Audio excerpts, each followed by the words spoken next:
Begin tonight with some breaking news out of Belvedere. Our local United Auto Workers authorizing a strike against Stellantis. And 91% of Local 1268 members voting yes as tensions between the union and the auto manufacturer reach an all-time high.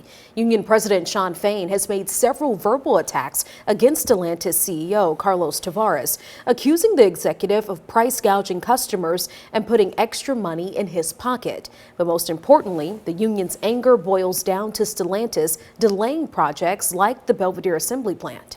Now, Fain believes the company is breaking the contract they reached with them last year and is calling on union branches across the country to go on strike. However, Stellantis believes striking breaks the terms of the contract and has already filed lawsuits against UAW branches that have already voted to strike. And our Emily McMinn joins us in studio tonight for more on today's strike vote in Belvedere. Emily, what can you tell us about it? Well, Brittany and Derek, at the UAW Hall today, many workers were going in and out of the building, casting their votes and speaking with myself in the parking lot, saying that they are all voting yes. This comes, as they say, although a strike is not ideal, if that's what it takes for Stellantis to get the message, they will gladly walk the picket line. As hundreds of Stateline community members sit waiting for the potential reopening of the Belvedere assembly plant, they say this vote sums up a year and a half of frustration. Anybody with common sense would be angry about that. That's everybody's livelihood. And that livelihood sits on the line for many, including Alicia Jones, who spent 30 years dedicating her time to the plant. It's very stressful. Obviously, I have a family, so, this is my livelihood. So it's very important that I'm able to finish out my time, retire and get the benefits that I've worked so hard to get all these years. After working at the Belvedere assembly plant since 2012, Jeffrey Zabo says his yes vote rests on principles and promises from Stellantis. You guys made a contract, you made promises.